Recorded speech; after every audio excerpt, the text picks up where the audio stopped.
नमस्कार, मी सौ आशा बावनकुळे, मुख्याध्यापिका उच्च प्राथमिक शाळा कसाळा। सिकलसेल हा रक्ताशी संबंधित अनुवांशिक आजार आहे। हा सिकलसेल हा आजार पिढ्यानपिढ्या पसरणारा आहे।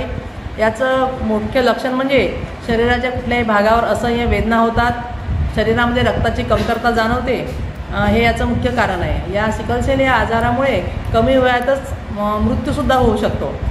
AS असते याच्यामध्ये सिकलसेल वाहक आणि SS म्हणजे सिकलसेलचा रुग्ण।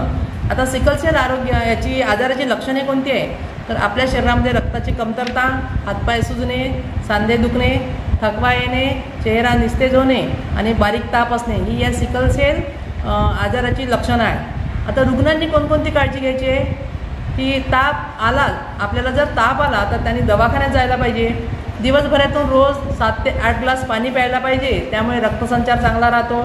हिरवा भाजीपाला व सकस आहार नियमित घ्यायला पाहिजे, अशी एवढी काळजी। आणि डॉक्टरांनी सांगितलेला आपल्याला जो आजार आहे त्यावर डॉक्टरांनी जे उपचार दिलेले आहे आपल्याला त्याचा नित्यनियमित आपण त्याचा वापर करायला पाहिजे।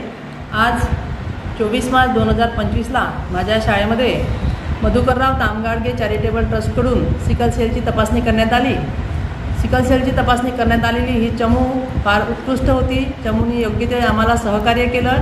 एकूण 131 विद्यार्थ्यांपैकी 5 विद्यार्थी सिकलसेलग्रस्त आढळले आहे। एकदम उत्तम कार्य केलेले आहे या चमूनी। असंच यांचं सहकार्य दरवर्षी आम्हाला लाभो आणि दरवर्षी यांनी या ट्रस्टकडून आमच्या शाळेमध्ये तपासणी शिबिर आयोजित करावं ही विनंती।